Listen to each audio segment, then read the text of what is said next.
tão importante quanto contratar é tirar do elenco jogadores que podem colocar sua temporada a perder, e é por isso que eu fiz um levantamento do ponto de vista financeiro, claro, porque o Flamengo precisa de dinheiro, precisa estar bem financeiramente, mas principalmente do ponto de vista técnico. O Flamengo não é banco, o Flamengo é um time de futebol, e um time de futebol que sobrevive a partir das vitórias e dos títulos. Então esse levantamento é pra gente saber quem realmente deve ficar nesse elenco, no grupo principal do Flamengo, para que ele se torne verdadeiramente campeão aí, que tem uma temporada vencedora. Mas antes, deixa eu te fazer um pedido, já se inscreve aqui no canal se você não é inscrito. Se você já é inscrito, aciona o sininho para receber o mais rapidamente aí os conteúdos que a gente lança aqui. E principalmente, já deixa seu like que esse vídeo chega para mais pessoas e a gente conversa melhor sobre futebol. Eu continuo trazendo novos conteúdos aqui para vocês. Bom, vamos lá. Situação de alguns jogadores do elenco. Passado aí esse primeiro momento das estreias, da volta, a gente precisa fazer um pente fino geral. Enquanto a dupla do futebol busca contratações e muito burburinho e pouca informação, na verdade, nós já temos aqui algo em mãos. Em mãos o que temos é o nosso elenco. E que elenco é esse? O que a gente precisa fazer com esse elenco? Eu fiz um levantamento de setor por setor do campo e eu já começo aqui com o goleiro Hugo. Para mim, esse é um goleiro que tem contrato até 2025 com potencial de venda. O Hugo é um caso raro de goleiro que tem potencial de venda cara. Entretanto, esse jogador não está pronto para vestir a camisa do Flamengo. Ele, na minha opinião, ele não está pronto nem para ser o reserva do Diego Alves, porque o Diego Alves fica muitas vezes machucado e o Flamengo, o grupo principal, acaba precisando demais de um goleiro ainda muito inseguro e muito inconstante. Então, para mim, o Hugo deveria ser emprestado a um time mediano, a um time em que ele possa, de repente, ganhar confiança, aparecer e, quem sabe, até ser vendido diretamente de lá. Que é um caso, o Flamengo já emprestou o jogador para Fortaleza, o jogador foi bem, foi vendido. Talvez o caso do Hugo seja esse. Se o Hugo continuar no elenco principal do Flamengo, muito provavelmente ele vai ser queimado pela torcida. A torcida não vai aguentar aturar toda essa inconstância dele esperando que ele amadureça. Lembrando que o Flamengo já foi eliminado na Copa do Brasil a partir de um erro infantil. Já perdeu partidas no Campeonato Brasileiro também por erro infantil do Hugo. Agora, recentemente perdeu o clássico para o Fluminense numa bola totalmente defensável. Então esse é um goleiro que já está queimando o pouco de paciência que a torcida tinha. E para mim ele deveria ser emprestado, mas aí é claro, obviamente é preciso chegar um novo goleiro, já que o Diego Alves hoje ele não tem condição de ser o goleiro principal do Flamengo. O Diego Alves é um goleiro para compor o elenco exclusivamente até o final do ano. Depois é preciso que esse contrato não seja renovado, também por perigo da gente queimar a imagem do goleiro que está na história do clube. Segundo jogador que eu queria falar, que precisa integrar uma barca, claro, você tem que pensar financeiramente no clube. É o Léo Pereira. Léo Pereira, o Flamengo investiu 6 milhões de euros, essa contratação já chegou a 7 milhões de investimento, já que tem aqueles bônus, aquelas cláusulas futuras. Então o Flamengo já colocou 7 milhões de euros nesse jogador que tem sim um potencial. Entretanto, o Léo Pereira, ele ainda parece que não percebeu que ele está vestindo a camisa do Flamengo. É totalmente diferente de vestir a camisa do Atlético Paranaense, que ok, é uma equipe grande no cenário do futebol brasileiro, mas que não se compara. É uma equipe regional, com pressão regional, com pouca torcida. Quando o Léo Pereira errava lá, a pressão era muito menor. Quando o Léo Pereira ia para as noitadas, ia para as festas, tinha um comportamento indolente lá, a situação era completamente diferente no Flamengo, e no Flamengo ele entra em campo com postura indolente. Ele não percebeu ainda a diferença do tamanho dos clubes, ele não percebeu que para ele jogar no Flamengo ele vai precisar estar muito mais compenetrado, muito mais sério dentro de campo e muito mais concentrado. Então, concentrado na carreira dele, que eu acho que ele é um pouco indolente com a carreira dele. Então o Léo Pereira é um jogador que o Flamengo não pode, claro, rifar um investimento desse tamanho, mas que já poderia ter colocado, de repente, em alguma negociação, ter tentado fazer um empréstimo com opção de compra de um outro jogador, então emprestava ele, pegava um outro jogador com opção de compra, alguma coisa. O Flamengo precisa ter criatividade com esse investimento que, ao meu ver, não deu certo e, assim, precisa de uma reviravolta muito grande, uma mudança muito grande na postura dele para que ele consiga se confirmar aí com a camisa do Flamengo. A minha perspectiva hoje é que ele não vai se confirmar, então eu já colocarei ele em algum tipo de negociação. Bom, terceiro jogador que eu queria falar aqui, o René. René, ele foi um jogador importante nos elencos lá de 2018, 2019, ele teve sua importância. 2020, vai lá, o time precisou em alguns momentos e ele entrava bem, ele tinha sua segurança, só que ele é um jogador regular para baixo. E o Flamengo não tem mais esses espaços para esse tipo de jogador. Além disso, ele é um jogador que tira espaço de uma potencial promessa rubro-negra, que é o Ramon.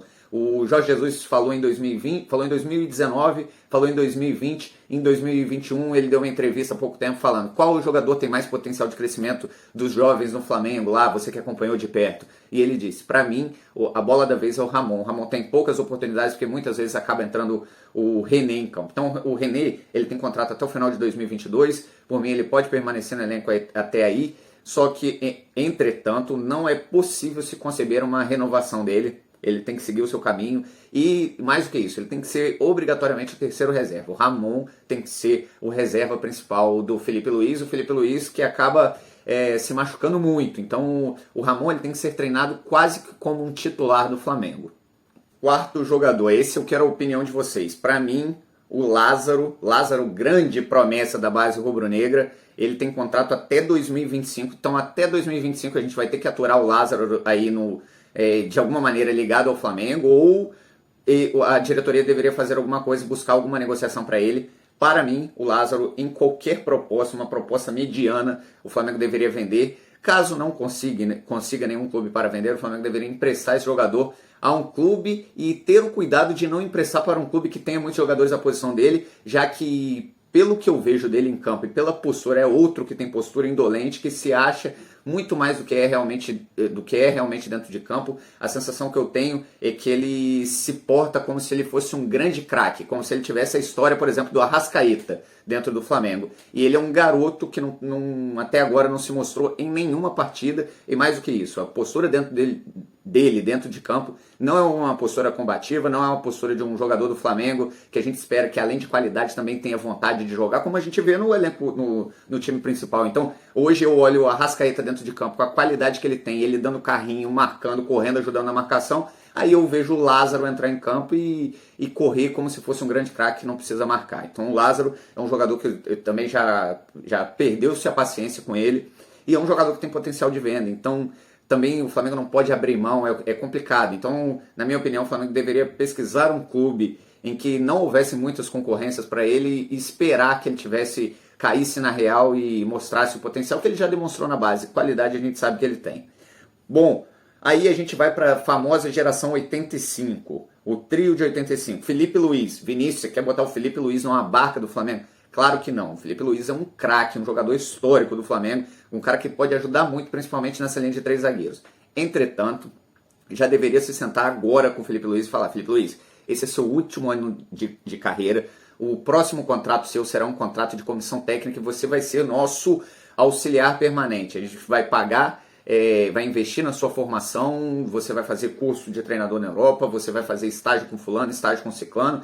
Qualquer treinador contratado agora, ele vai ser obrigado a conviver com você, até porque o Felipe Luiz é um cara que tem entrada aí no mercado do futebol, que conhece todos os treinadores da Europa. Então, a partir de agora, todo treinador que chegar já tem que saber que ele vai ter que passar seu método de treinamento para você, que você vai ter que ajudar ele na condução do planejamento do treino, no planejamento do ano, para que você seja preparado para ser o próximo treinador do Flamengo em 2024, em 2020, enfim, no futuro. Então o Felipe Luiz, ele já tem que ele já tem que se preparar para um outro momento, e eu acredito fortemente que 2022 possa ser o último ano da carreira dele, já que ele está ficando muito lento e com muitas lesões. Então ele pode ajudar muito ainda em 2022, talvez esse seja o ano derradeiro dele aí com a camisa do Flamengo, o ano derradeiro dele como jogador profissional de futebol.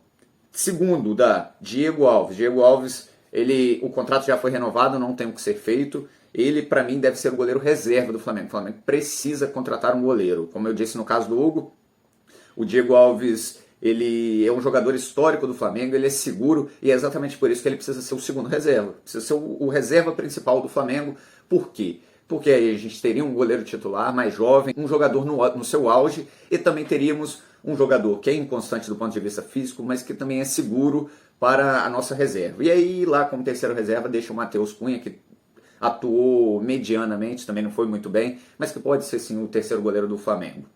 Então, Diego Alves é um outro caso.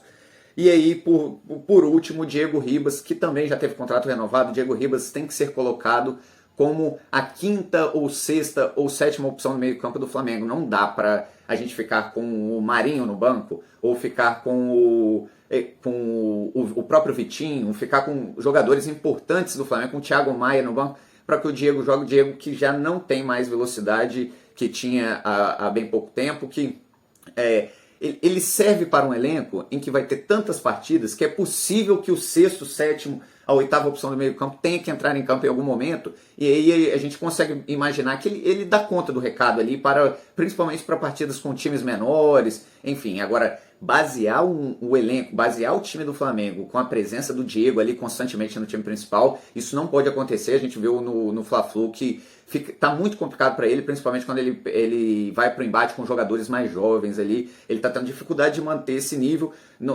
Não estou criticando a história do Diego no Flamengo. Para mim, ele foi super cobrado lá em 2018, 2017, 2018, quando o time do Flamengo ainda tinha um elenco muito fraco e ele era um jogador que a torcida esperava que carregasse o clube sozinho. A gente sabe que o futebol não é assim.